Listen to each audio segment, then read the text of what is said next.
You're listening to the Big Chuck Podcast, brought to you by Venue Media.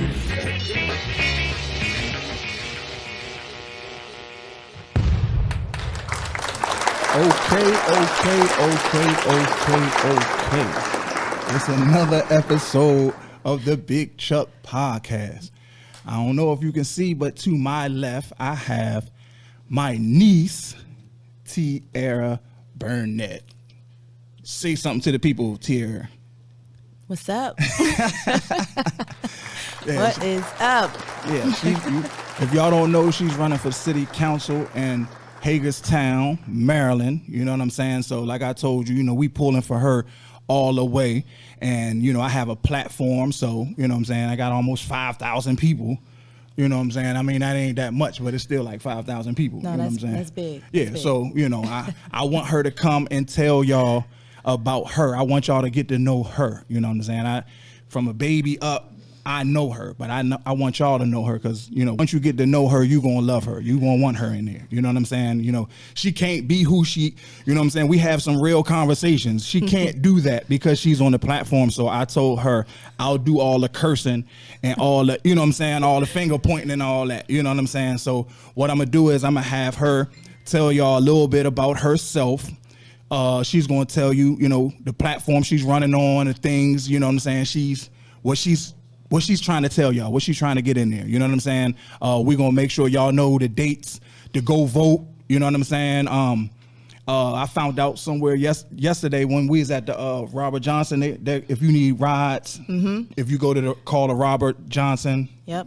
Providing rides. They'll provide rides to the 11 polling sites. Yeah, so you won't have no excuse. So I don't want to keep running my mouth. You know what I'm saying? She's sitting here patiently wanting to say something. Y'all only heard her say, but I talk all day. That's just what it is. But I'm gonna let her take over, and she's gonna tell you about herself and what she's running on. So what's up? Yeah. My name is Tiara Burnett, and of course, I'm running for city council.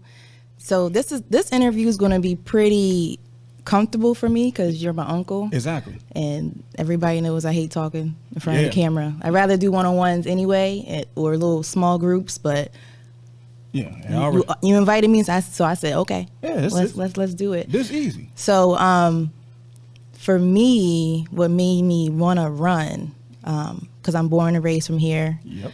You was at the Rock the Vote event yesterday. Yes, I was. And that was the first time I actually went into detail about my roots. Yeah. It was good. When we was in the parking lot, I pointed to the Head Start. I went to Head Start. Yep. Bunkies, pointed to that on the corner. Of course, the rec, aka the center behind me, which I was a board member for, and the park, Wheaton Park. And I wanted to talk about how I was walking to the school because that's still an issue. Yeah. I had to walk to North 5. But that's another story. But yeah, born and raised in Bethel Gardens, and I realized early on that there's no diversity in the local government. We had one black city council member, ever, right? And Hagerstown is changing. There's a lot of diversity now. Yes, it is. I was one or two black students at North High. Yeah. Now my daughter got a whole classroom with a lot of different people. Yep. But our local government doesn't reflect that at all. So, I spoke about politics in the past on my personal pages and very vocal about it. And I'm sure people heard this story before, but I'm gonna repeat it because I'm proud of myself and I'm proud of what has happened since I spoke on being visible. Yep. So. There was a article in Herald Mail about the Medal of Honor and how the city would spend, I think it was like $70,000 or something like that to renovate it. And nothing against the Medal of Honor, of course, because that's big, right? Exactly. We need that on Jonathan Street. Definitely. But I said on my post, like, oh, okay, y'all got money to spend on trees at the Medal of Honor, but you turn to the left of that place, and it's the Wheaton Park. Exactly. I never played basketball for Wheaton Park, but I was there a lot. Yeah. I grew up in there. Your so brothers I'm like, and sisters played. It's the same condition. Exactly. The courts was so bad that the kids from the community knew how to shoot on a little court because they knew the rims was uneven. Exactly. So I made a post about it on Facebook, and 2 councilwomen came up to me when I was hosting the MLK basketball tournament for Robert W. Johnson, because I was on the board at the time, and it was like, oh, I saw your post. Can we talk? I was like, oh, yes, we can. So I hit up Eb, my sister, and was like, the city want to talk, because I was on Facebook talking crazy about how they needed to touch the park. So Eb, myself, Shawena Morrell, Mia Evans, we went to the center, had a conversation with Rodney Tissue and the 2 councilwomen, and Ebby literally pulled out of her bag like this paper blueprint of how she wanted to see the courts, because we didn't know that the courts was ran by the city. We didn't know who owned it. We was like under the impression that it was just there, because it's been so forgotten about for so long. So we was going to push, we was going to raise money to fix it ourselves until we found out who had the bag, who had the money. So Abby had the blueprint. She was like, I want this, this, this, and this. And Ronnie Tish was like, this is great. This is nice. And after that, we got a new repaved court. Yep. We got new backboards for the Summer League. Oh, shout out to Ruth Ann Monroe Summer League. Yes, it looks good. Definitely looks good. I'm on the board of that. Yeah. So we had new courts for the first time playing this year with our 200 kids. Yeah. And now we got artwork done by our local artist, Keelan Grant. And we're going to have a ribbon cutting ceremony on Tuesday at 2:00. Okay. So all of that to say that I made one Facebook post. Spoke up. And look what we have now. We have a whole new court for the community. Yeah, spoke up. So I was like, okay, one post on Facebook, I made a difference. What else can I do?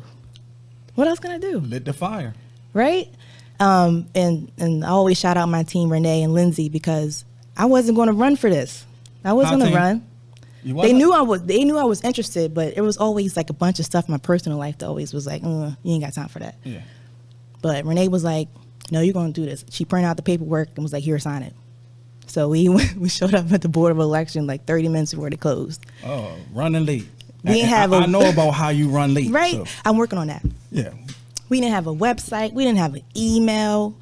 We kind of like asked Lindsay to be the treasurer. Like, look, you treasurer at the Robert W. Johnson Center. I think you know how to count money. The little bit of money that I do be getting. Uh-oh. Well, we showed up 30 minutes before that, and I'm like, I'm in this. So it's all about being vocal and wanting to see change instead of just sitting on the sideline and just watching things happen and then complain about it. You be in the comments like, we should do this. Okay. Yeah. We'll run for local office, because honestly, like, I don't have a political background. At all. I don't. You can play spades, though. I can vouch for her. She can play spades. Yeah, I can do that. I can do that. As long as I got a good teammate, because I'll be slipping sometimes. If they catch me, you reneged that one of them family reunions almost shut the family reunion down. But we ain't gonna talk about that. Yeah. Dang, you messed me up with that one. I miss playing spades, but what was I talking about? Dang, Chuck. I took her off, but you was talking about y'all got there 30 minutes before it shut down. You got the application in. You like change. You spoke up. Got it. Yes. So I don't have political experience. I'm not a politician. I'm just regular Tiara. I let that be known. I'm just a person who wants to see change. I want to be the voice for the voiceless. Okay. I've been on the ground walking and talking to people, and they just feel so comfortable, like, telling me everything. I'm like, oh, that's crazy. I didn't know. And I always, like, if it's something I don't know, I definitely follow up the research, what they're talking about. Or if they have a concern, I reach out to people that I've met from just networking and in this field to see how I can get them an answer. So although I don't have political experience, I know how to talk to people, and people feel like they can talk to me. I mentioned yesterday at the Rock the Vote that all my degrees that I have, pre-veterinary, from my HBCU, UMES. Yes. Yeah, of course. HBCUs. Right. And my master's of science degree in regulatory affairs. All of my education has not prepared for this. What has prepared me for this role is being connected with the people. Yeah. My passion is the youth. It's the kids. Definitely. It's the kids. Yeah, I know that. So I've any opportunity that presents that, hey T, can you talk to the girls?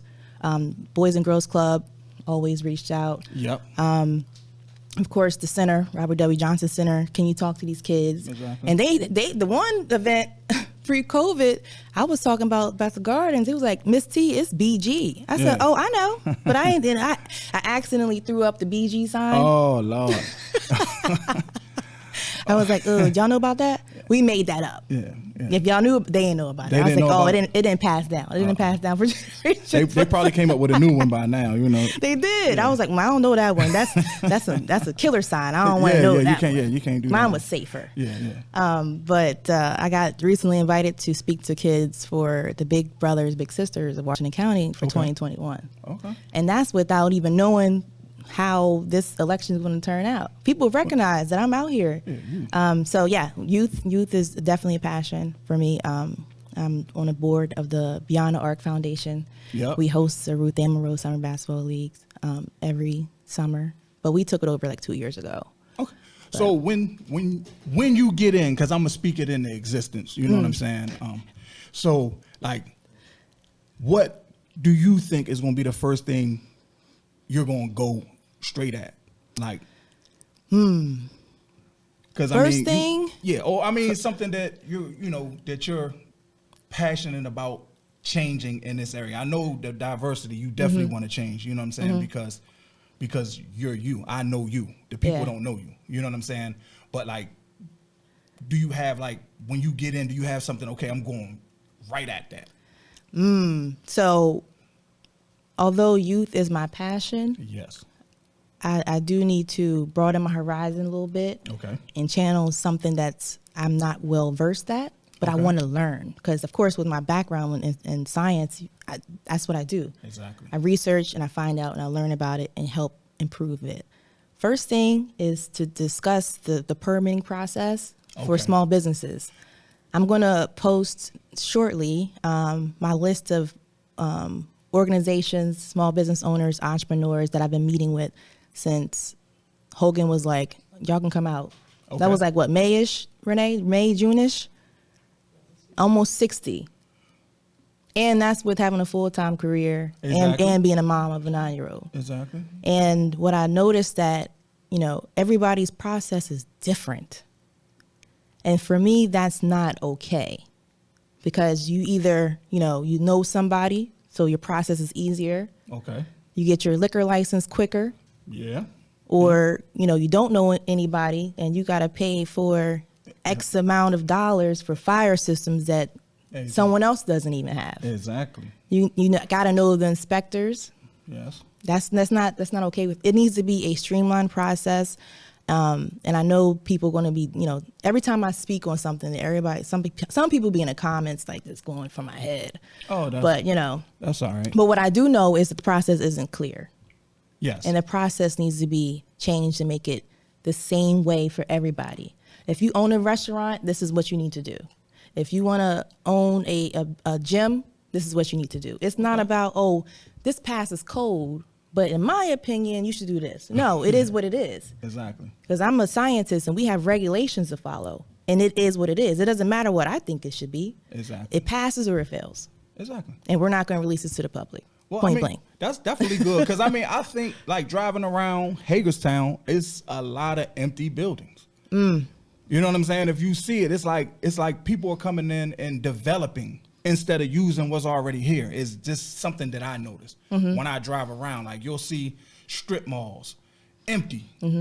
But then they built another strip mall across the street. Did you hear this last forum I was on? I talked just about that. And somebody came from my head too. Oh, y'all can come from my head. I'm cool because I'm not running for nothing, so I'm gonna cut y'all the fuck out. That's how that goes. So I said y'all keep knocking down all these trees. Exactly. When there's mad buildings still available. Exactly. Case in point, County Market. Right? Exactly. I mean, we got Rite Aid there, some other things there, but we have a lot of buildings that's vacant. Exactly. We have a lot of houses that are just, the people that I meet, they're like, this building has been here for 4 years. It was caught on fire 4 years ago, and they just keep putting pieces of paper on the window. Yeah. There's so many homeless people that's coming through here. There should be a plan for these vacant buildings. Yeah, they put them in there. There needs to Put some of them in be them. accountability for these landlords, these property owners, these real estate agents that are just setting us up to fail. Because the people in the neighborhoods is like, this is not okay. And they complain about it and they hear, oh, there's nothing we can do. That's the issue for me. Because you're making it look like, some neighborhoods now, when I be on the streets canvassing, they look great. Landscaped is nice. I don't see no boarded buildings. But if you go to some areas, it's sad. Chuck, I fell through somebody's porch the other week. My whole leg went through. I'm limping for the rest of. You fell through somebody's porch. Yeah. Wow. Yeah. And someone lived there, right? Wow. I'm like, dang, is that like a liability or something? Like, what do I do with this? I just told Renee, I was like, I fell through somebody's porch. There was a hole there. I didn't see it. I just went whoop right through it. Wow. But that just goes to show you that we have a problem when it comes to these blighted buildings. And I want to, of course, figure out what has been done to improve it. Also, if there's a way to set up a committee to review buildings that has been vacant, to find out who owns them. And in my opinion, if you own it and you just let it go to crap and it now is a safety issue, I don't want you buying here again. You're on like a do not buy list. Yes. Because you clearly don't care. At all. But this is where I'm from. And you come in here buying buildings and you just let it go. Yes. Nah. I want people who actually care about Hagerstown to buy our properties. I really want people from Hagerstown to buy our properties. Yeah. But if there are people out of town, they need to know that you have a responsibility. And that's to make sure that this building looks legit. Exactly. It's safe for the tenants. Exactly. And if there's a problem, you're going to fix it. It's simple. Yeah, I mean, that's simple. That's what business owners should do anyway. But I mean, some people got money to spare. They don't really, they'll just hire somebody to live in the area, take care of my building. You know what I'm saying? You can't never get in touch with, you know what I'm saying? Like even where the old Kmart is, like that's right near the mall. I mean, that's highly trafficked. So why isn't any businesses moving into that? You know what I'm saying? You had the what used to be the club. What was the name of that club? The billiards place? Shoot, there's a lot of places that used to be clubs. There's Cancuna that's gone. Yeah, and I mean that's just sitting there. Oh, the one by Kmart. By Kmart. Well, I forget because it was a restaurant in the front and then it was billiards in the back. Yeah. You know what I'm saying? They used to bring like the rap. Yeah. What was it? Hard Times. Yeah. You know what I'm saying? Yeah. And nobody moved into there. You know what I'm saying? So you got all these. Them is basically turnkey because the guy put money in the Hard Times before he shut down, and he just shut down. Like it was open on Sunday. And it was closed Monday. You know what I'm saying? So yeah. So all that needs to stop. Yeah. All that needs to stop. Because people was told in places like that, like, oh, we're gonna be done. We're closed for business, and they just left like with no job. Yeah. Same and that's thing the problem. With the Cancun. The same way the lady was like, we moving to Florida and just shut. No, everybody needs to be held accountable. Wow. And I think I'm the youngest candidate. Like I'm 36 as a youngest, which is crazy because I feel like I'm 85. Body's tired. You don't feel 85. All right. For some, but for me, for a 36-year-old, I'm willing to put myself out there and like I know some people thought about this already. There has to have been somebody that said these buildings got to be addressed. The kids need to be attended to. I know but what's up? Like I said, I don't. I think I think social media can be good or bad. You know what I'm saying? And I think we got a whole bunch of, social media gangsters. Everybody want to talk about it, but then when you say, "All right, let's do it," my girl got me on child support, so I don't got no money, and you know what I'm saying? All they start making all these excuses. You know what I'm saying? That's just how it go. You know what I'm saying? But just for some of the people, all right, because I got questions. I'm not even going to the questions because basically you basically said most of the questions that they had. You answered the questions that they had. But some of them had questions that don't pertain to city council, what we were talking about earlier. So if you can you give like a briefing of what city council does for a city? You know what I'm saying? Like what's in your realm? Because, it was questions about corruption and all that. Like, I mean, it could be a corrupt city council person, but it ain't like they the mayor, like they could just take a whole bunch of money. You know what I'm saying? You know, so the corruption would be small, you know, getting a whole bunch of parking tickets and not paying it, you know, stuff like that. That's corruption. But yeah. So can you just let people know, like, what's y'all specter for the city council? You know, it's about codes. And the budget. Budget's big right now. There was a great letter, about to plug somebody. Deja Johnson had a really, really dope letter about the budget for city for the fiscal year of I think it was next year, but she broke it down about, you know, police, the fire department, all the way down to you know, just extra spendings on stuff. And I was like, ooh, this is good.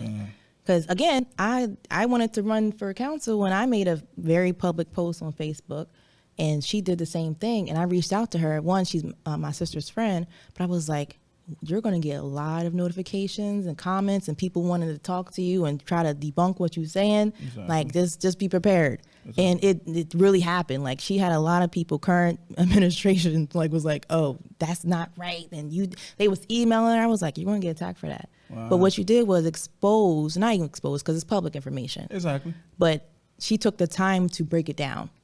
And that's what we as people need to do. Not just say, you know, just to take city or local government for their word, hold them accountable. Shoot, hold me accountable. Like, oh, you wrong. I'm like, oh, what am I wrong on? What I need to fix that, exactly. Right? But code is issue, budget is issue. Right now, we're in a pandemic, right? We're whole COVID, and businesses still is opening. So the city has a responsibility with making sure we have businesses stay open. Definitely. So shout out to the Facebook page, Washington County Eats, because they put a lot of businesses on the map. Okay. I'm guilty of. I didn't know most of these places existed, but you know, they told us to be in quarantine, so I couldn't go to work in Frederick. So I visited a lot of these places. I'm like, oh, this is great, Bagelicious. Yeah, I was like, oh, when this place been here? It's been here for a minute. I'm like, oh, we was there like every week, thanks to Facebook.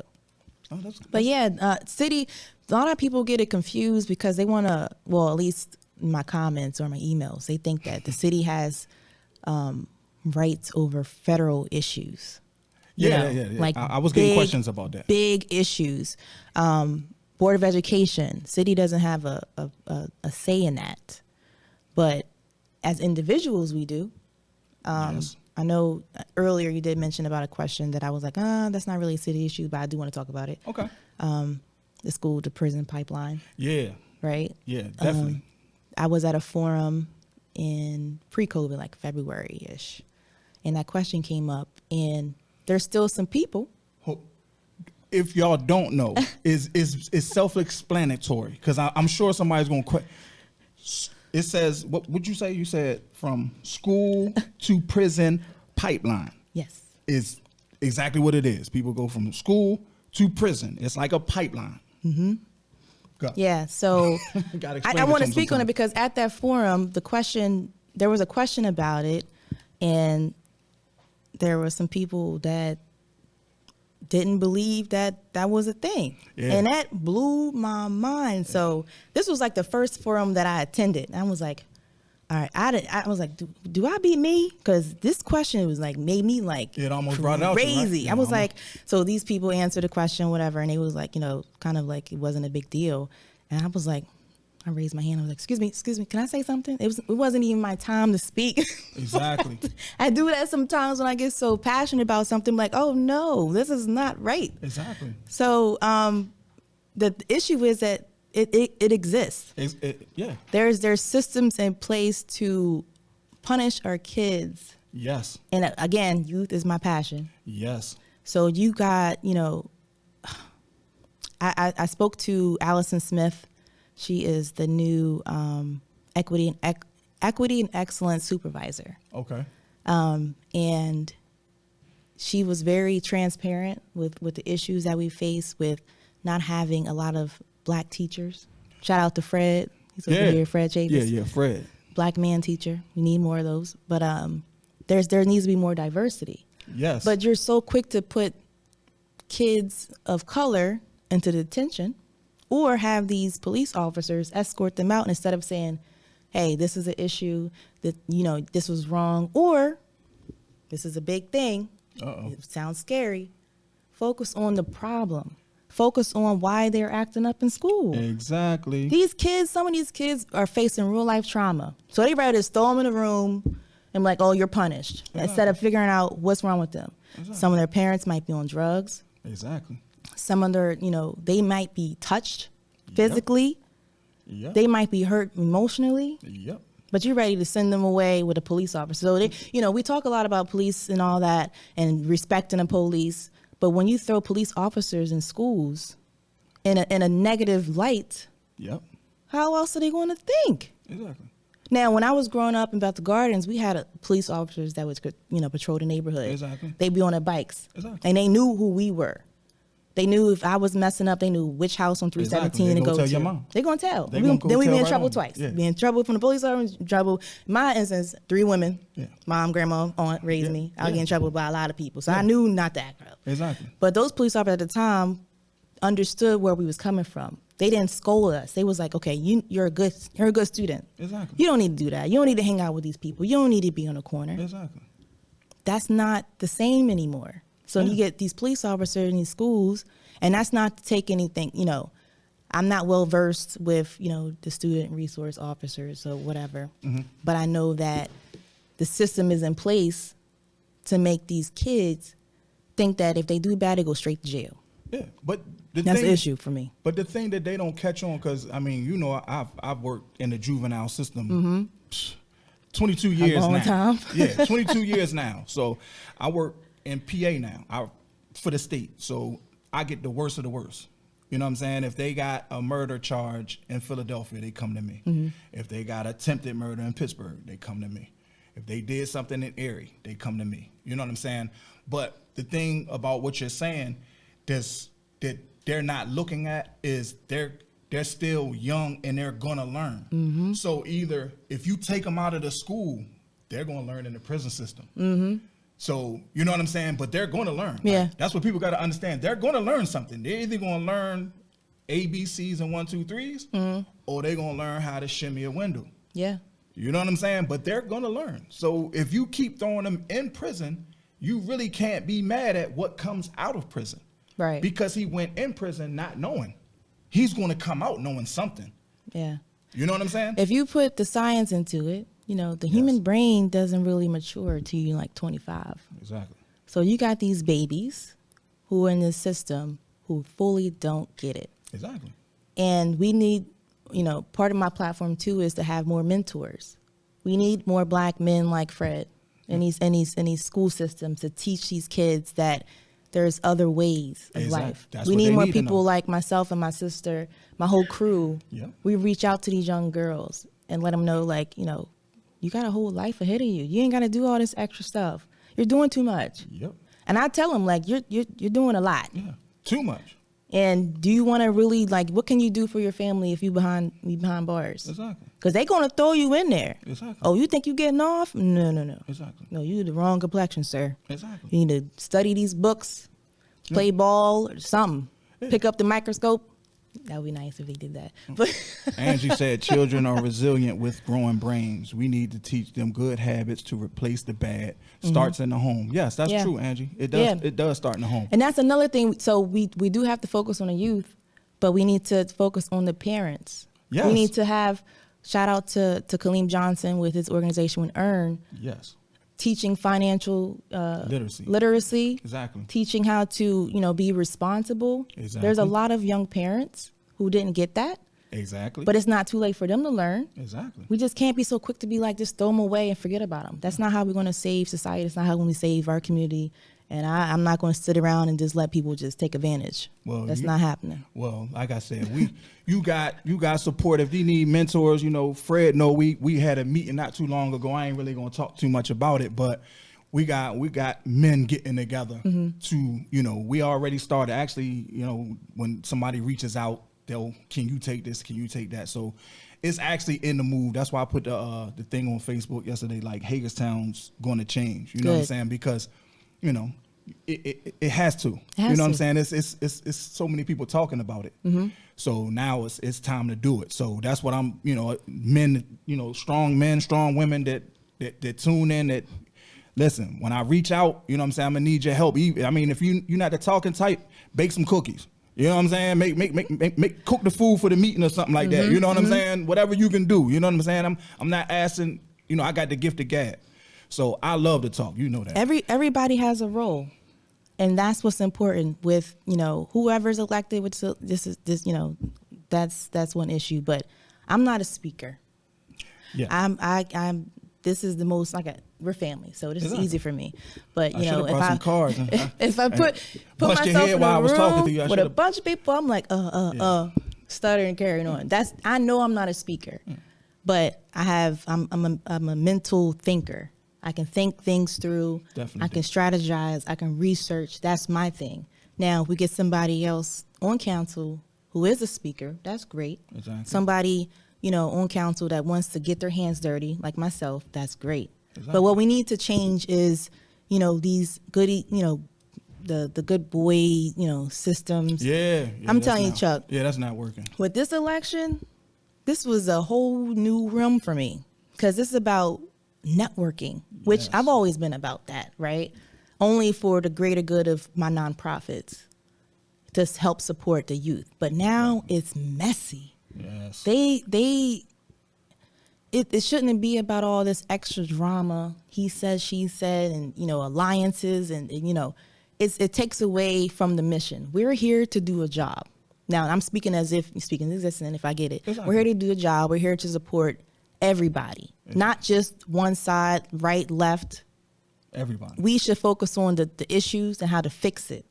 Not about, she was really mean to me, so I don't want to talk to her. I want to collaborate with her. You crazy. Exactly. There's people that I know that has talked about me behind my back, but I recognize that they do really well in certain things. Like, again, everybody has a role, and I'd rather work with that person. And I'll put some things aside, my personal issues with this person or these people, as long as we get the job done. That's all it's about. That's all that's needed. Take me out all that messy stuff. I ain't got time. I really don't. Let's get it done. With that being said, is there anything else you want to say? Because we got a lot of questions, and I think you did a marvelous job telling people what, I'm saying, but we about to go into the messy part of the show. I'm gonna stick around for that. I got my man Fred coming in, so do you want to tell the people anything else, parting words or anything like that? So I always plug the election dates, because people still don't know.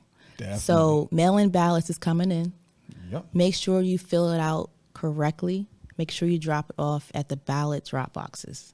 Okay. Don't be discouraged about, what you see on the news, like, mail-in fraud, blah, blah, blah. If that's what you feel safe for you with COVID, do that. Exactly. But if you want to vote in person, I'm going to vote in person during early voting, which is October 26th through November 2nd. It's a whole week.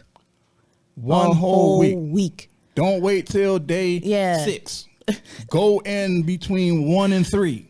Black folks. It's I think 7 a.m. to like 8 p.m. Like a whole day for the whole week. Yeah. There's still time to register. Okay. The official date is October 13th to register, but you can register to vote on election day on November 3rd. Oh, didn't know that. If you have a felony, as long as it's not for voting fraud, you can vote. Didn't know that either. My page is very vocal about voting rights because people don't know. If you're on parole, you can vote. If you're on probation, you can vote. Didn't know that. Don't let them think that your voice cannot be heard, because it can. And this is so important, not just local level, because I'm in it, shameless plug. But this is the time to stand up. Definitely. Now, I don't want to see nobody in the comments complaining, but my vote don't count. It does. Stop all that. We're past all that. Your vote matters.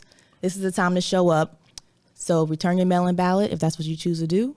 Vote in person October 26th to November 2nd or November 3rd. We only have 11 voting sites, voting centers. They consolidate a little bit. But you can vote at any one, regardless of your address. Oh, okay. I didn't know that. I thought you had to go to certain ones.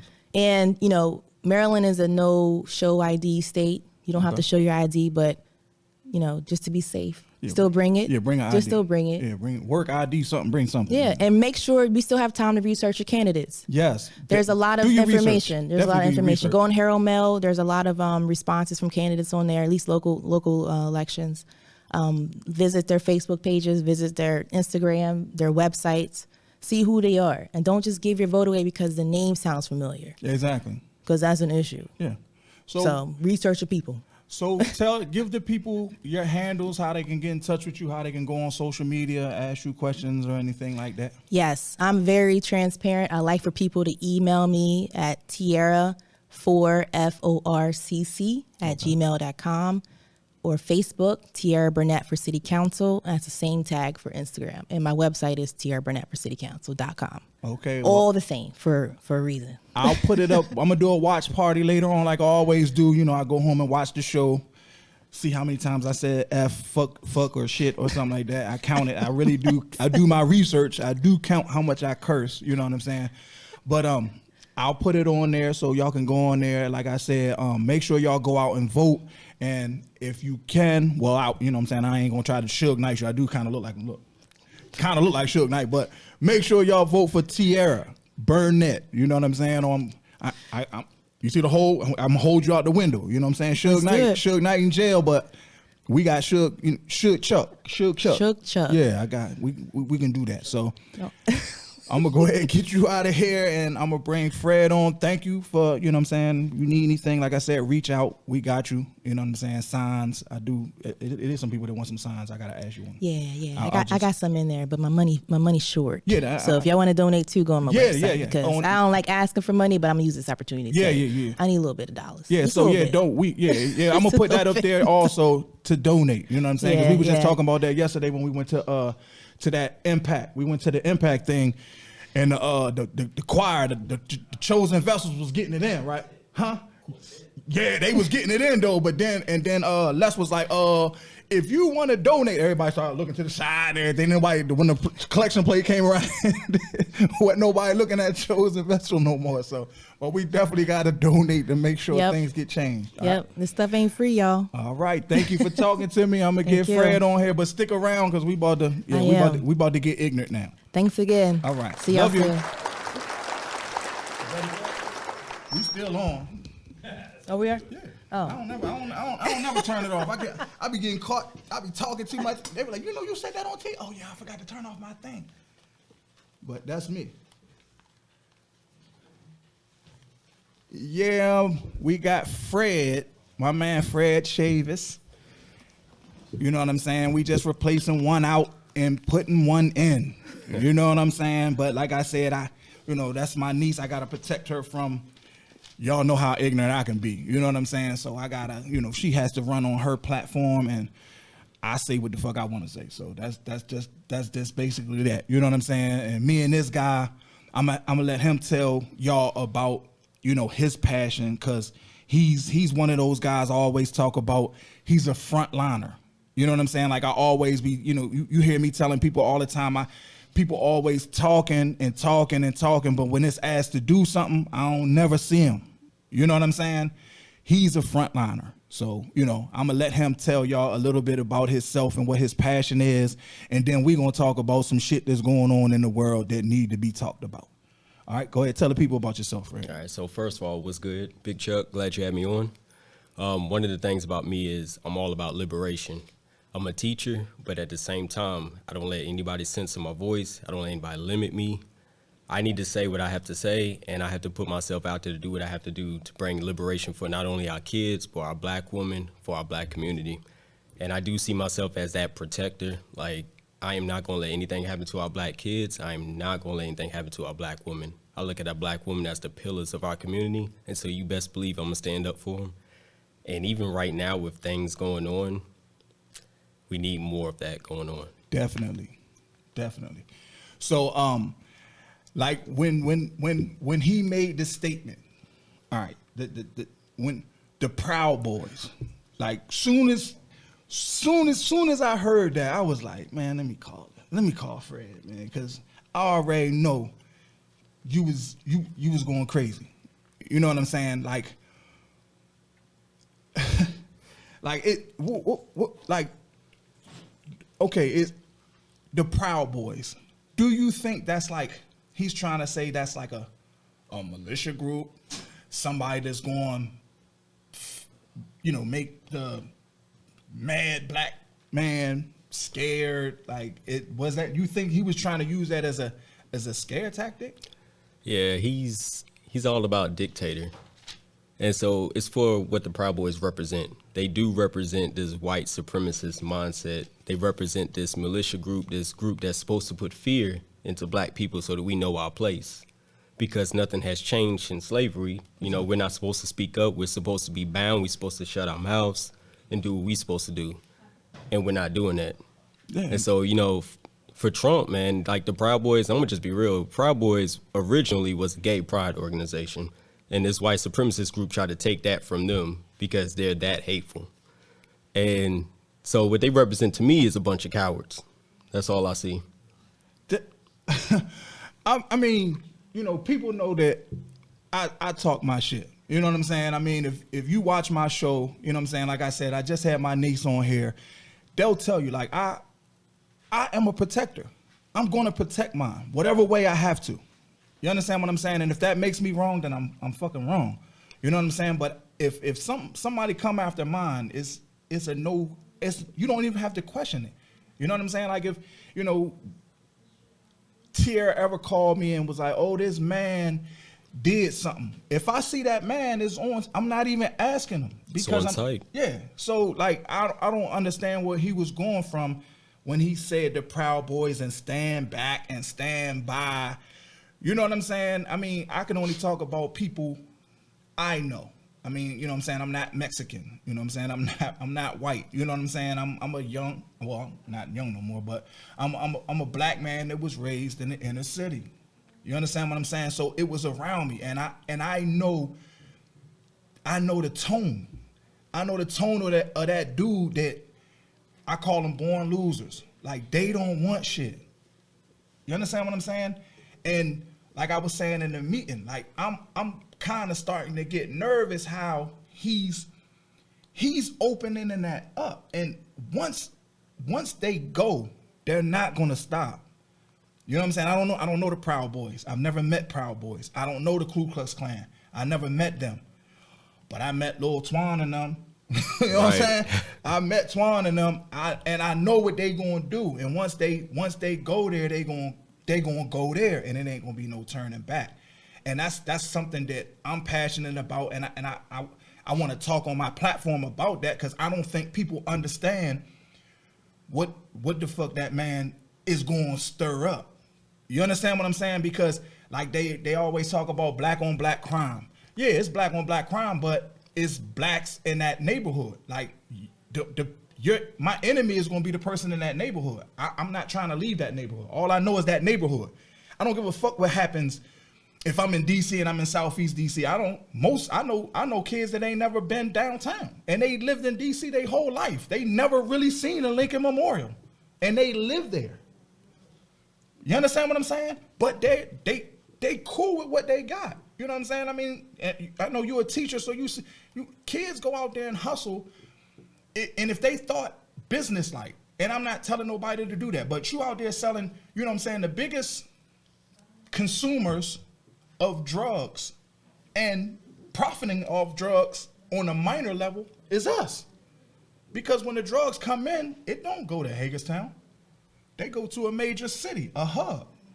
You understand what I'm saying? If you want the good stuff, you got to go to a city. Like, you know, heroin is big in Hagerstown now. They drive down 70 to Baltimore because they know that's where the good shit is.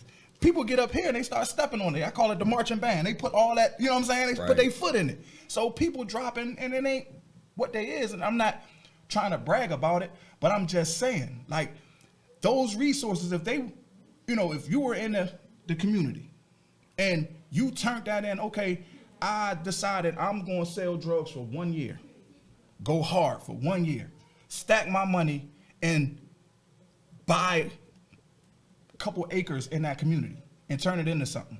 What you think would happen in America if they thought like that? And the money's there, untaxable, and they know that. That's why, you know what I'm saying?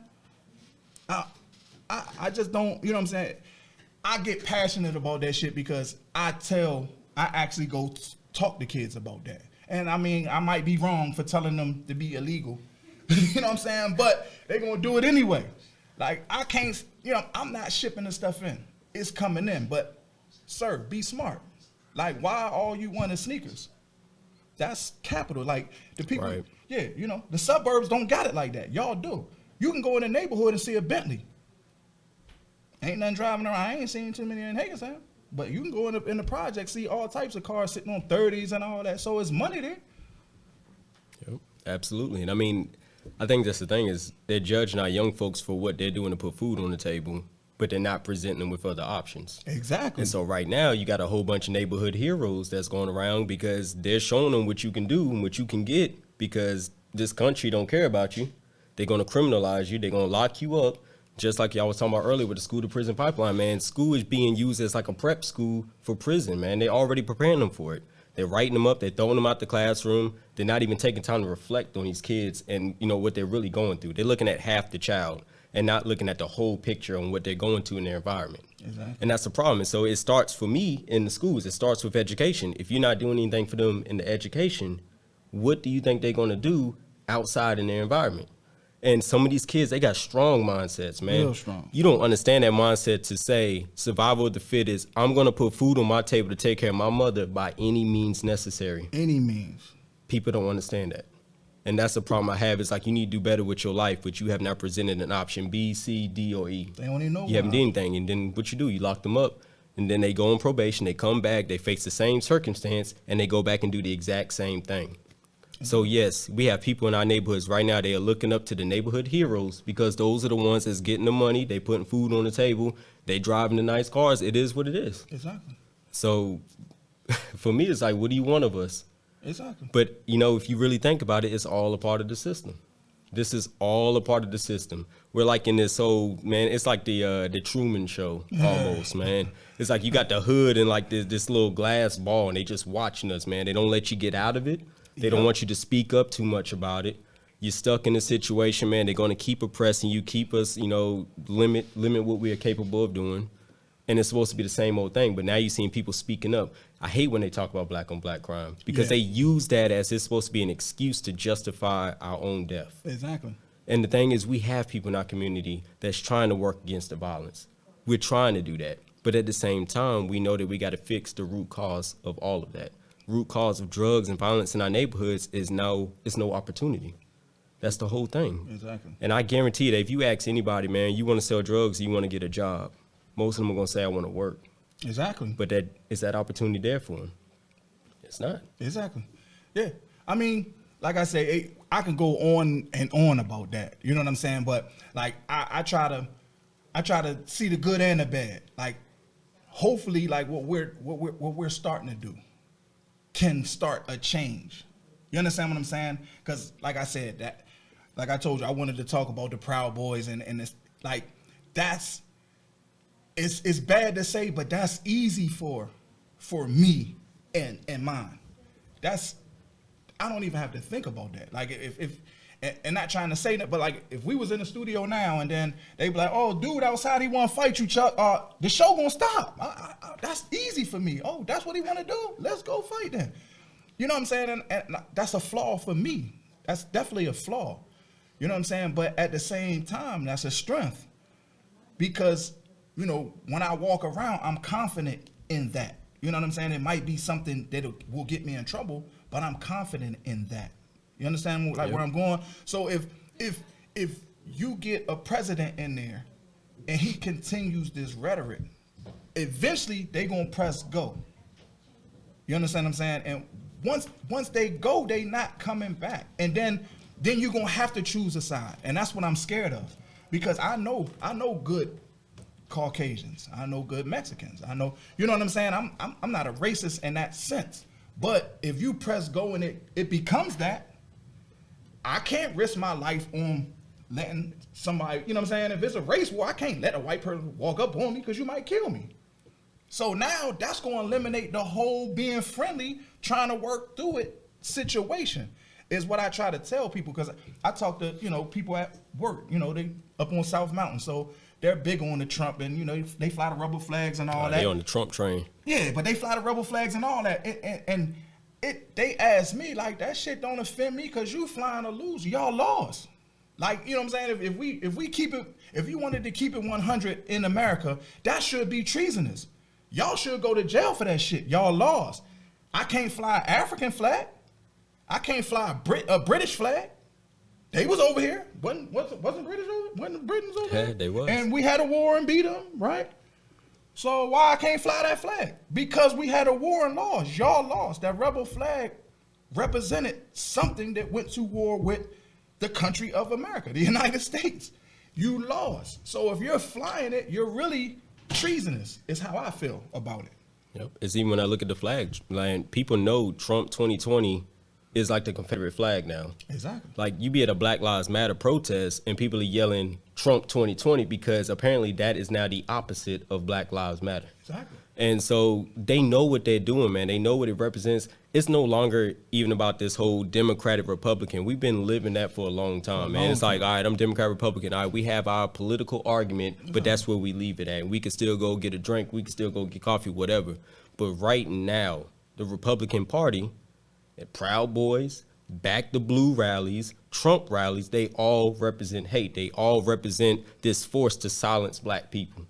And I have no remorse. Like I don't apologize to people for calling them out about their little Back the Blue Ku Klux Klan rallies, because that's exactly what it is. You know, and people would say, man, well, I'm black, so I can be a part of this because we do got black people that are supporting Trump. Exactly. And you know what I'm saying? For me, they ain't no different than, like Tamika Mallory said, those Negroes that were selling other Negroes for slavery. It is no different. Exactly. And so right now we're in a hard time, man. You're seeing people who were Republican taking a break from being Republican to vote Trump out, man. You know what I mean? So it's a different time. But like on our street, man, we see nothing but Trump signs, man. They get bigger and bigger and bigger. But God forbid I put a Black Lives Matter sign, which I am, and I hope y'all come to me because I'm gonna knock the Proud Boys down. I don't play that. Don't come up on my property. And it's like what you were saying, man. Like when we want to protect our own, all of a sudden we violent and we dangerous. It's a problem. But yet for them, you trespass and they put you down, it's justified.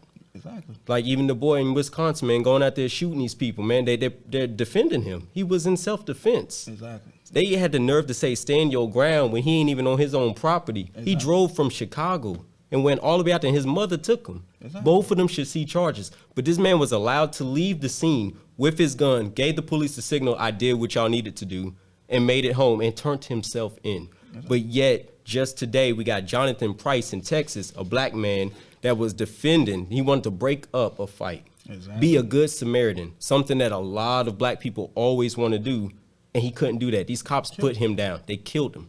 Yep. And so we're constantly faced with this. We got to silence ourselves. We got to put a mask on. We can't really show empathy. We can't be a good Samaritan because we're going to be treated as a criminal. Right now, I know that if somebody's trespassing on my property, I can't even call the cops because they're going to treat me as that trespasser. Exactly. So I got to handle that situation myself. Exactly. So, yes, I will protect my own by any means. And that's not something to be ashamed about. No, it shouldn't. You know, and that's the problem. It's like they treat you as violent. We're hateful. When in the end, we're the ones that's trying to stop this race war that Trump has already incited, because these groups are already organizing. So right now, we need to organize our kinfolk, because it needs to be clear that they cannot just walk through there and hurt our loved ones. Yes. They need to have some kind of fear. Exactly. But yeah, that's like I said, it's unfortunate. You know what I'm saying? But I'm going to re-air this later on because I know people going to be in my DMs about it. You know what I'm saying? Because people feel strong about certain things. But it's just like everybody's saying change. We get this, it's going to change. And be patient, it's going to change. And it's like, okay, how more patient do I got to be? Right. You understand what I'm saying? Like eventually you have to lash out. Yep. And like I said, I fear that because I know Lil Twan and them. You understand what I'm saying? Yep. Like people like when we was talking about the pipeline, the jail pipeline. People don't want to believe that. Like it's people that don't really believe what happens in the neighborhoods. Like, oh, it's no way that a kid is the man of the house at 13, Right. 11. No way. That's not possible. You know what I'm saying? Because it's not around them. So they choose to just say, fuck it, that's a hoax. That's not really happening. So when he did something wrong, he knew what he was doing. Yeah, he did know what he was doing, but he was hungry. Like, hunger takes over. Like, if you got a fucking Snickers bar and I don't got no money and I'm hungry, I know I'm gonna go to jail if I still have Snickers, but I'm hungry. I'm gonna die if I don't. Might just take it. Yeah, I'm gonna die if I don't. You know what I'm saying? Yeah. It's like you talk to kids. You know what I'm saying? Kids don't even fear jail. You understand what I'm saying? Like I said, I work. Man, fuck it, man. I got juvenile life. Juvenile life, nigga. You 13. You don't get out till you 21. But I get out though, and it makes a point. But so you're gonna give away your whole kid. So think about it. When he comes out 21, he's really 13.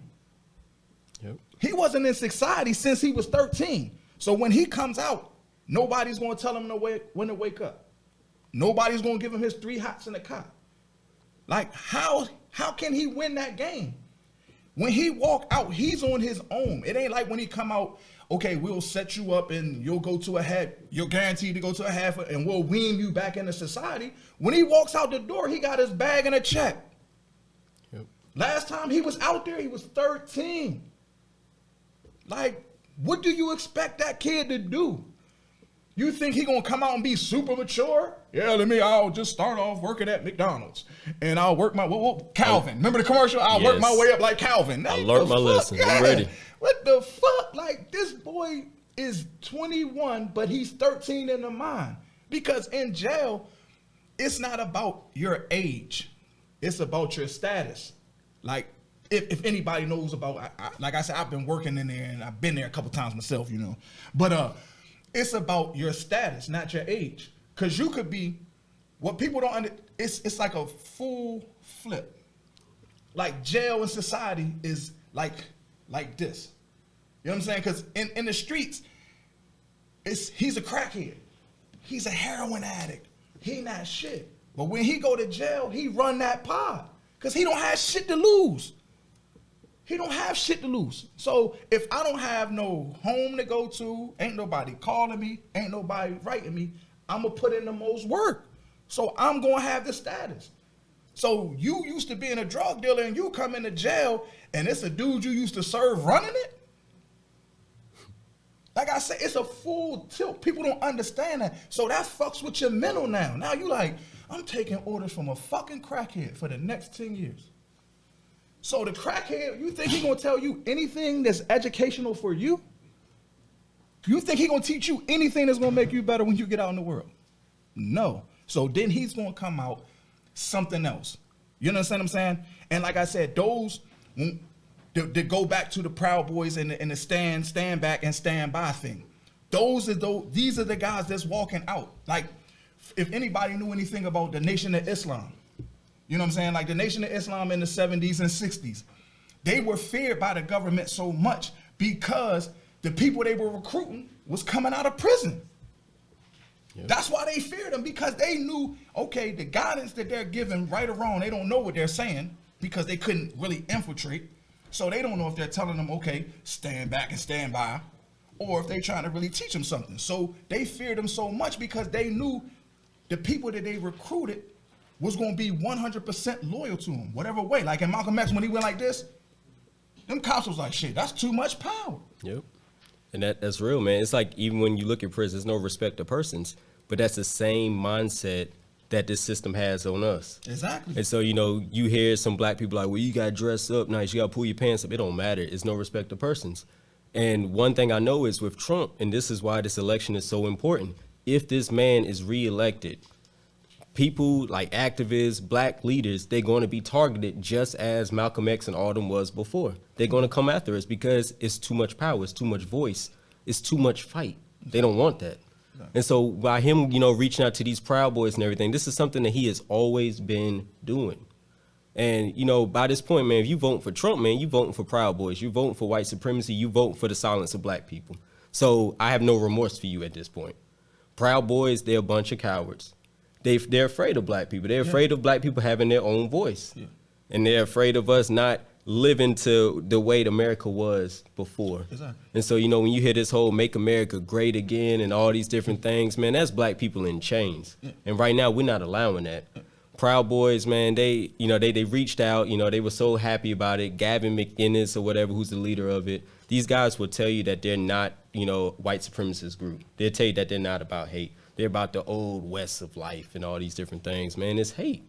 How can you not say Proud Boys and all these other groups of white supremacy are not hate groups, but you call Black Lives Matter a hate group, when all we trying to do is just pick our people up? Exactly. You know what I mean? So it's like, there's no respect of persons when it comes to the system. The system is intended to work the way it is. It's to keep us down. And so we have to keep having that voice, man. And it's a shame with the school to prison pipeline. It's a shame that these schools are preparing kids for prison and nothing else after that. They know that by cutting off the future of our young people, that they cut off the black community. And that's all they're trying to do. So to try to get a good thing out of it, like, what do you think as black men and women we can do to start changing it around? You know what I'm saying? Because one thing that I do daily is when I go to work, I lean on them kids. Like, I treat them like they're one of mine. You know what I'm saying? Like my niece or nephew or something like that. I hold them accountable for everything. You know what I'm saying? Ain't no yes man in here. You know what I'm saying? You came in here, and I'm not going to treat you less of a person because you did what you did. Because like I said, some of the charges, like, oh man, the charges they be having be crazy at their age.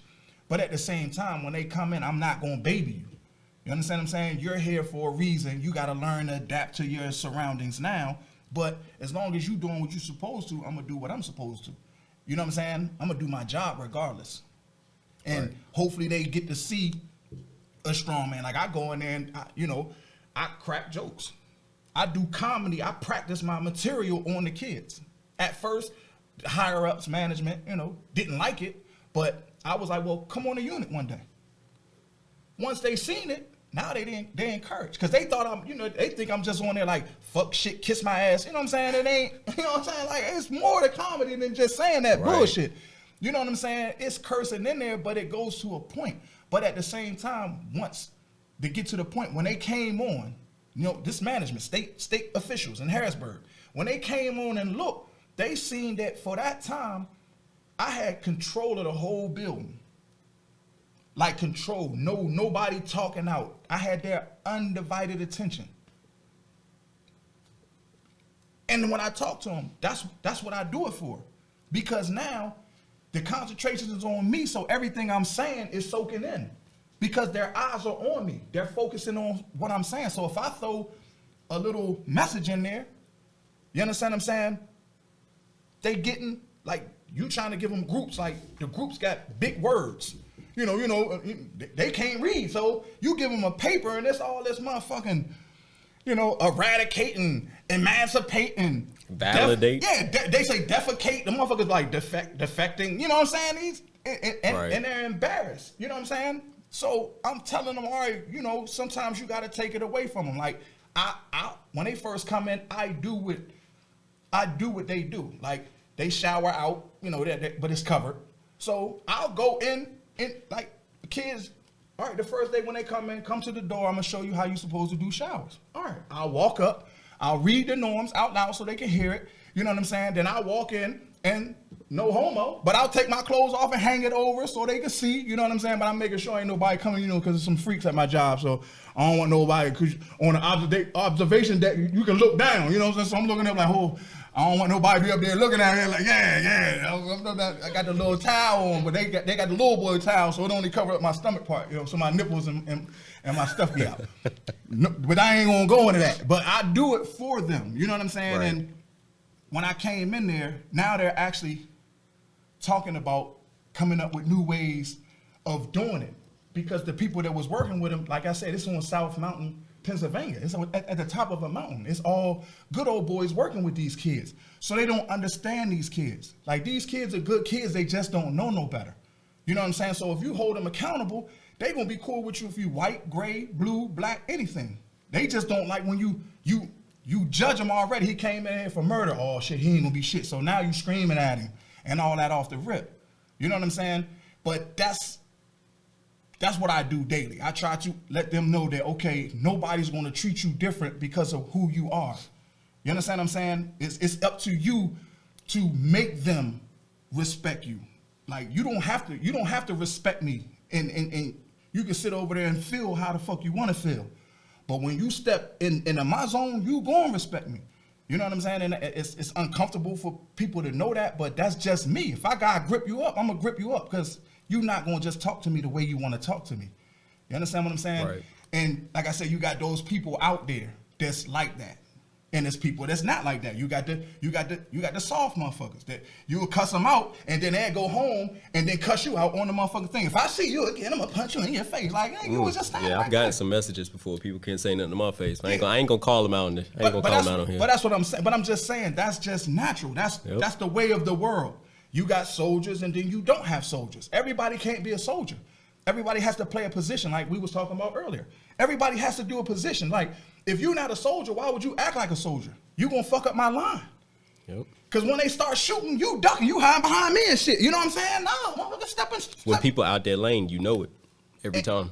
And that's what I'm saying. Yep. That's what I'm talking about. It's gonna come to that time where you're gonna, if it was around me, I'm gonna put you to the test. If you say you're that, let me see it. That's me. That's how I carry everything in my life, especially if you're in my zone. Because I can't have you in my zone, you saying you intelligent, and then I ask you to read this book, and you using your vowels and shit. You know what I'm saying? So why would I take advice from you when you la, you know what I'm saying? Like, the fuck? You know what I'm saying? No, you're not my advisor. you know that back in the day, motherfucker be like this, what? Like, no, you're not gonna be my motherfucking advisor. Right. You know what I'm saying? But yeah, I'm just long-winded with it. But that's just what I just think everybody need to play their position. I get tired of everybody saying they're a soldier. You know what I'm saying? And then soon as somebody put you're a soldier, and soon as somebody touch you, the motherfucker like this. They down 911. I thought you was a soldier. Like, you win some, you lose some. Why are you pressing charges? You know what I'm saying? But I went all the way around here. You know, I don't know where the fuck I was at. I'm sorry, that it goes in point though. Is, you know, people do have to stay in their lane, and I think the problem is with the black community is so many issues, and so you get people that they want to fix everything. And the problem is that they get put out of place, they get into the wrong lane, and then when somebody comes at them in that lane, they don't know how to handle it, and then they're done. You know what I mean? So, like, I think that's very important. And even going back to what you're talking about with the kids, man, they like reading these big words and everything. The first thing I see in the classroom is when the kid can't read, they get angry. Then they done, they mad. But you know what I'm saying? I can see that. Exactly. And so, you know, I try to partner kids up. Like, I try to do different things. But, you know, you have some teachers that look at that as, oh, this kid's disrespectful. I can't work with them. I can't teach them. And so, you know what I'm saying? They get this nice little long infraction sheet, and they fill it out looking at this kid, and this your fifth one. Exactly. You know what I'm saying? And then this kid's gone, you know? Exactly. And it's like, it's the system. It's the same. It keeps happening. And instead of them just taking time to understand these kids, because basically what I see is people having this colorblind approach in the classroom until it comes to discipline. And then all of a sudden these black kids are getting criminalized, they're getting suspended, they're getting thrown out. And again, now you have that school to prison pipeline again. And these teachers don't realize it. They think they're doing what's right. Exactly. You know what I'm saying? And like, I don't want to get on here and call them Karens and everything, but you do have that, and just going with Black Twitter, I'm sorry, you do have the Karens in the school system. Yes. Even in elementary, middle school, elementary teachers, I mean, they get afraid. And it's like, what are you afraid of? Take time to get to know these kids. And so when you're saying that, you know, what do we need to do to bring about change? Number one, my number one focus is education. Yes. It's the kids. And that's why I'm there. It's like, these kids need me, man. Like, they don't have any black male teachers. Exactly. And so when they see them, I'm able to relate to them, and I hold them accountable. I don't baby them. And the problem is that the school system is intended to make them feel like they are bad kids. We're going to set you up with a group at the school and have you sit with the police officers and everything. They don't need that. These police officers are showing up on their doorstep the night before. So you need to take time to get to know these kids. All these kids want really is a voice. I listen to them. They get disrespectful, man. I give them back the same energy because they know me. I'm Mr. C. Like, that's what I do. Exactly. But at the end of the day, I know that these are good kids. Exactly. All of them. And so for me, like I said, all of my kids in my room, white, black, Hispanic, Indian, don't matter. They know that I love them all, and I'm going to be there to push them all. I'm going to hold them all accountable. Nobody gets free passes. None. And so, like I said, for the education system, number one, as Ms. Burnett said, it needs more diversity. Like, we need more teachers that represent that student population. Like, we have all these black and brown kids and 1 or 2 teachers. So, you know, shout out to my school, Northern, because, you know, they represent, like, we building that thing up over there. But every school system needs to start following that same setup. So for me, like I said, it's the education, but the next thing is our black women and girls. Definitely. I don't want to hear no black men talking about Black Lives Matter and they not respecting or protecting black women and black girls. Definitely. I can't get with that. That's why I cut people off. Yeah, so, you know what I'm saying? So if I see a black man, and, you know, when it comes to protecting black women and black girls, I'm not talking about just racial injustice. Exactly. We got to protect them from our own too. Exactly. Because a lot of black men, I mean, let's be real, black women are facing a lot of racial injustice outside of the realm. Exactly. And then they coming home to black men who's taking it out on them. Exactly. So they got to get handled too. Exactly. So when I look at protecting black women and black girls, it's everybody. And so they will see me as that protector, and that is something we have to do, because if we don't protect our own, this outside world is going to continue to disrespect them, dismiss them, and treat them as if their life don't matter. Same thing with like Daniel Cameron, that coward in Kentucky that is refusing to bring charges for Breonna Taylor. Yeah. Showing every day again that black woman, black life don't matter.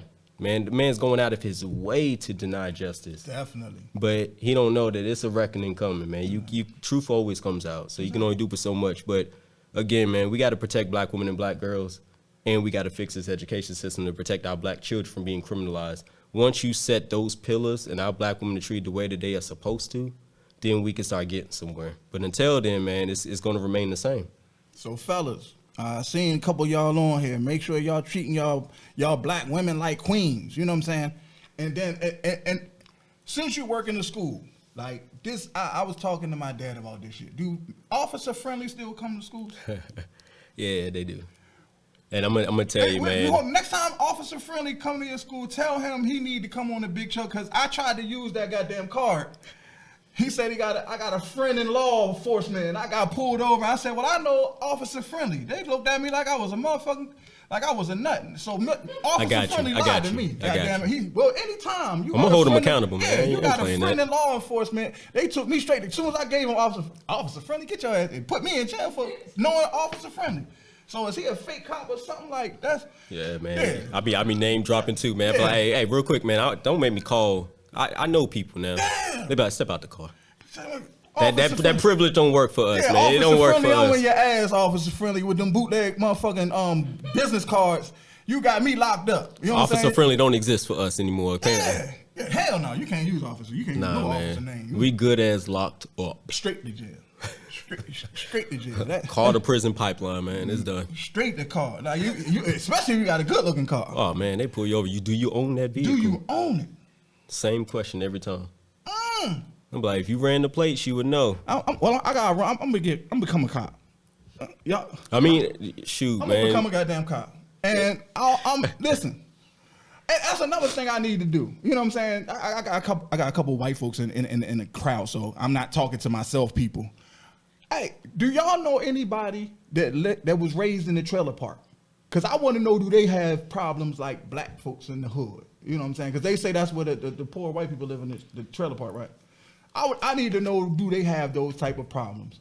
Because I don't want to just be, one-sided. I want everybody to speak. You know what I'm saying? You don't know nobody's shit. I mean, I'm going to tell you, high school, man, in North Carolina, like I had a lot of friends, and I'm going to be real, like, it goes back to this whole thing. I had some white friends, they call themselves like white trash. I would never, ever in my life say that, But it became an argument about privilege because they grew up in that situation, and so they couldn't understand privilege. It was like, well, where's the privilege for me? I grew up without anything. So they have a hard time understanding privilege. And so I always have these discussions where it's like, for you, understand that your setbacks, like privilege doesn't take from your story or your hardships and everything that you went through, but know that the color of your skin wasn't the reason why you struggled. Oh, okay. You know what I mean? And so it's like, it's always that argument. When you get people that grew up like really struggling, poor and everything. Yeah, I wondered that. Privilege, they be like, well, where's that privilege for me? Where's that white privilege? And I'm sorry, I need to say white privilege, not privilege. Yeah. White privilege, because it's different kinds. But when it comes to white privilege, it's like, I need that because I don't understand it. Yeah, You know what I mean? Because So- I wasn't raised around too many white people. DC was chocolate city. You know what I'm saying? DC was chocolate city when I was raised. It's gentrified now. And then another question: is Cracker Jack owned by the KKK? What about Cracker Barrel? Yeah, because there's a whole bunch of cracker stuff out there, and I'm wondering why it's so free to just say Cracker Barrel, and like I need to go sit down at Cracker Barrel, and then as a black man I get a little fucked up gift and some caramel popcorn. First of all, I don't even eat a Cracker But Barrel. that's what I'm saying. But it's just like that's what I'm saying. But when I got older, I don't see Cracker Jacks in you know. But in the hood, Cracker Jacks come in different sizes. You know, it come in different size boxes. You get Cracker Jack around here. I like you probably can get some if it's. Basically, if you see at Walmart, no, like you go to like a Family Dollar or something like that. You still buy See what I'm saying? Oh, they putting rappers on Why? Cracker Jack boxes now. You get a Migos version. On Cracker Jack? Yes. You still get them at baseball games, dude. You getting what at baseball game? That's part of the song. Yeah, I mean, but Nah, that ain't it. yeah, I just. I'm sorry. I don't even go to Cracker Barrel, man. It's a smell in the air, man. It's like don't go there. It's the same thing, man. Like it don't feel right. It don't feel comfortable. Yeah. Fireplace crackling, things is dirty. They put this big billboard on fried chicken. I said, whoa. Yeah, and that's another thing. White people eat a lot of fried chicken. Why y'all talk about us? I already listen. I brought fried chicken to work, and then look. Let me We talking about okay. We getting into stereotypes. Let's go. Yeah. We gonna stereotype. Let me tell white folks something. If a black man brings in a whole bunch of chicken, do not eat all the chicken and just leave him a leg. Like, Oh no, that's yes, we fighting. You on gotta that have. point. We gotta have In a fact- big piece of chicken. No homo. You need to let us get the chicken out first. Yes. Well, I don't even know where the stereotype comes from to begin with. Oh no, it's definitely a stereotype. Who doesn't like that? I That's don't know where it because comes from. what's the buffet? Golden Corral. Golden Corral. Boy, it be all white people at the chicken. I'm like, I thought won't you eat the meatloaf? You ever notice though? It's about the placement too. Like, know where they put the food? They put the buffalo wings right when you walk in. You get your plate, and the first thing you see is buffalo wings, and then the celery, and then the ranch. Yeah, because we got this in here, so my bad. I have to go on stereotypes now. Like watermelon. Love it. Yep. We don't have land to grow it. So how is it us? Right. We gotta wait for watermelon season, man. Like, Chicken and watermelon chicken and watermelon. Like they told what's his name? I guess we got to start bringing chicken. When he got his first green Right. coat, he ain't even Right. all the way black. You need sesame chicken and all that for him because shoot. he's like half I mean, Asian. right? Caribbean jerk sauce, man. I put all kinds of stuff on my wings.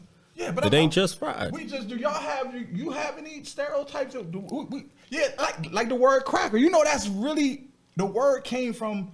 It was more of endearment because black people call white people crackers because of the crack of the whip. So, huh? Well, you said it. Yeah. So It is a what it white is. dude told you're a racist for calling me a cracker. I listen. That was endearment. I was being nice. Cracker, it's endearment. Yes, you know what I'm saying? Because Hey. you was in control. You the crack of the whip. Yeah, that is. You know what I mean, saying? I'm gonna just be Did real. y'all know that? Out of respect, I never say it. And go back to your show last time with the N word. We not going to that topic. I mean, but it's the same thing. Like, bring up the N-word. That's I mean, but I'm saying like it was like the same thing. It's like it don't carry the same way. Like you call us an N-word, we're gonna lose everything we have sacrificed.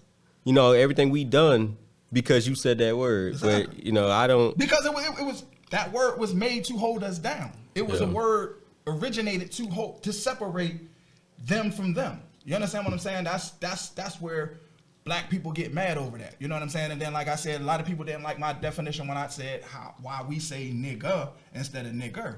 You know what I'm saying? And like I said, it was just the native tongue. That's how they pronounced it. Like, you know what I'm saying? They had a whole different language.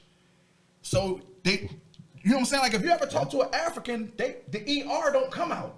It's a It's a sign. It's not a They don't use the Er's not in their dialect. So what I was just trying to, give them a little bit of knowledge. I am a little, I ain't stupid as like they think I am. You know what I'm saying? But that's where the nigga came from. I mean, again, it goes back to that respect of persons, man. You can't deal with the way somebody speaks. I mean, that's a problem for me anyway. Yes. Like, my kids say whatever in the class. I mean, not like cuss and disrespect, but I let my kids talk the way they talk. They be saying things be slapping and all this stuff. I'm like, what is this lesson slapping? So I'm assuming that's a good thing. Yeah, I got you. Like, Mr. Chavis, man, they go in, but I love it. Another question. If you walk in, this is because you're getting up in age. Why do no? I'm just saying. I'm getting up. I'm old too. Yeah, I'm up there. Like when I say a young black man earlier, I said no, I'm not young no more. Am I the youngest in the room? How old are you? No, she is. Yeah, she's 26, man. Oh man, all right. How old are you? All right, I'm 30. all right. This goes to older white men in the motherfucking gym. Any of y'all go to the gym? Why do y'all just come out the shower butterball naked, man? Take showers, no gym, man. But you see the old white men. Like, people be thinking I'm racist. You be in the gym, an old white man just walk bare ass right past you. I be like, Oh damn, my dude. God, bro! I've talked to my wife about this because they will don't hold a care. conversation Yes. with you. Butterball Good evening. How you doing naked. today? How I'm you like, feeling today? How's your day going? Oh, it's going bad because you ain't got no drawers on, bro. like I was just taking a break, come to the locker room, wipe some sweat off, go back out there and They get it. don't care. But they, old white men don't give a fuck. The towel be over their shoulder, like no. nah, they don't. Put it They don't around even your need the waist. towel. Ain't no point. They What they just need the walk towel straight for? out the shower, dripping wet. Just white socks on. Like that's ultimate confidence. Like that's yeah. I watched an old man that came in the locker room, man. He had his back to me. He's putting the drawers on, couldn't get a step in, and falling all over the place. And I'm like, well, I'm not gonna help him. You know what I mean? Like, but people looking at me like I did something wrong because I didn't help this man put the drawers on. So I just kept it moving. Full conversations, butterball naked, bro. And I be sitting around like, man, am I racist? Because old black men don't do that. Nah, it's just cold, man. We It's just old that's it. white It's just men, cold. They do not give a fuck. Nothing to do with that. It's just a comfort thing. It's that's just cold, man. They don't even got nothing to do with it. It's just Nothing to do with that. Just comfort. like we don't even want to use a public bathroom, to be honest. I drive all the way home. I'm telling you, man. Bubbling. I can't sit down on no. Nah, man, my stomach be just going upside down. But I promise you, I would get in my car and I would drive all the way home. Got to. And as soon as I get out the car, my stomach says, "You there?" Yeah, So I got to get inside. I got to get inside the house. You know what I mean? Because I see, and this might be too much information. I gotta get naked when I shit. I get butterball naked, so that's why I can't shit in public. Cause I gotta get naked. Like I can't have no socks on. Yeah, I be nervous. You know what I'm saying? Like it don't come out right. Like I got socks on. It don't. I gotta take them off. I'm bad. Like I'm like old white men at the club. I'm butterball. I gotta get butterball naked. Huh? You just do it at home. Yes, that's why I shit at home. Like if you come in, like you know what I'm saying, like when my daughters and them when they walk, it'd be a pile of clothes right here, butterball naked. Like that's me. That's the only way I can shit. You know what I'm I mean, saying? it's whatever your comfort, man. You don't interrupt a man when he's shitting. Now that's Yes. Don't talk to a man in the bathroom neither. When like he's that shitting. is our sanctuary, man. That is our Yes. private time. So that's a both sides. That's both Yeah. sides of the. That's the left hand. Okay, I just want to make No, sure. it's the same thing with the locker room. See, y'all be in the bathroom talking to people. Other teachers, I go in there to get a paper towel in the bathroom, man. Another teacher be in there pooping, just sitting there. And, how you doing, Mr. C? I'm not doing too good. Don't smell right in here. With the door open. Oh no, they'll open the door just to make sure that you heard them. Did you hear me? What? Yeah, wait, that's You know what I but I mean? don't want to be right. These are things since I got a little bit of time, I need to ask these questions. You know what I'm saying? I might be wrong, but it's the Chuck's podcast. I need to know these things. You know what I'm saying? Like, is it the same for white men? Like, if I'm at the urinal, I'm pissing, and somebody come right here, it's a problem. Yes, me too. Like, dude, it's other stuff. See, he's with it. He's like, nah, man, that ain't me. Yeah, spread that shit out, man. And because Right. white people got the money, stop putting that little ass urinal in the fucking restaurant, man. That urinal way down here, like, Kids, man. huh? They need to have a kid bathroom Yeah. because right now I'm getting droplets on the bottom of my legs. I don't got time Exactly. for I that. had to squat. I'm down like this, pissing in the thing. I I'm look back like an 4 asshole. feet. Yeah, I look like an asshole. Like, Urinal there, though? The other urinals was taken. Yes, all the urinals was taken. So I had to kneel to piss. Aim. That ain't gonna be a good sight, man. You can't be doing that in no bathroom. You ain't gonna be out. So You know, exposed. Men don't want to say they gay, but men be standing there as soon as you pull your yank out, nothing like this. Like, what the fuck is you looking at? Be looking straight up. Like, I seen you peek over. Like, you want to, you know what I'm saying? Stop that freak shit, man. All that freaky shit. I got any more questions? Any of y'all got some questions? You know what I'm saying? Huh? Oh, man. Huh? There's a vibe tonight. I just spent it. Huh? Well, you don't got none? Huh? Yeah, no, for the white people in here, yeah, all black men ain't well endowed. All of us don't have big dicks, you know what I'm saying? You know, I ain't mean to tell on us black folks, you know what I'm saying? But yeah, you know what I'm saying? All of us don't have big dicks. Man, you know this what I'm just saying? took all. Yeah, all of us don't. Cause I don't peek. Like I said, I play sports, so you know what I'm saying? It is what it is. Like when I play, when you shower, you know what I'm saying? I don't know. Well, if you played, the heads was like this, and you just was in an open room. I was in the military, man. Yeah, so So you. yeah, it ain't about. Oh man. Oh hell no. So She up here. You Peter Griffin. yeah. So you know what I'm saying? Yeah. What's that? What else? Do I need to tell any more secrets? Nah, man. I don't think you need to tell any more secrets. No I more think secrets. we're good. No more I think secrets. we're good. That's another show, dude. All right. Interact with the social media posts with this trying time. Ooh, that's a good one. All right, you want to repeat the question? So basically, like how we deal with social media posts, comments, other people's posts, you know, during these times where people are being real hateful, divisive, you know, and How do we just deal talking with reckless. Everyone's doing it though, man. it? Who? Everyone. Me? Both sides. So you want to know how I do it? No, in general though. I know what you're saying. I don't post anything political. I keep it funny and whatever else. But you know, So I don't really think it's like even just political. It's just Anything. I think it's with anything right now. Like you have black people that are literally posting like, all right, Black Lives Matter. We're tired that we have to keep saying this, and then you see all these hateful posts around this like, well, all lives matter, or Trump 2020, or you know, this is what Black Lives Matter did to this store, this black-owned business, and it starts turning into this whole crazy thing, man. I be wanting to address everybody on Facebook, like everybody, and then I realize I just can't. And so some days I just gotta take a break from social media because social media will mess up your mental state of being like you have never seen. Like in the morning, man, I was waking up early in the morning already on Facebook, just, oh, look what that, and my whole day was ruined right off the bat. that's the difference between So- now and 20 years ago. So how you deal with it? Sometimes you just take a break. Like me, I'm ignorant. You know what I'm saying? Like I said, I come from the old age. You let them know. Yeah. See, because the worst thing you could do when I was young, you used to moon people. When you tell them kiss your ass and moon them. Somebody do hate, and I'm sure y'all might know somebody. Ask them, do they get a picture of my ass? Somebody say something crazy on my shit, I take a picture of my ass, moon it, and send it to them. Fuck you. I mean, see moon that's real because I know you consistent. Yes, You know what I mean? I So moon them. that's gonna happen. But Because that's all I can do. I can't fight you, so kiss my ass. The whole ass. I pick and choose, so I give my energy to, man, because you're gonna realize some people are just dumb as hell. Like they're not even saying anything of substance, and so you don't waste your time with that. But there are some people that you read the post, and you're like, let me take some time. Like you might can get them, you know what I mean? But the majority of the posts on social media right now are just dumb ass people. Like just to be real, and they're just posting dumb things. They literally carry no weight.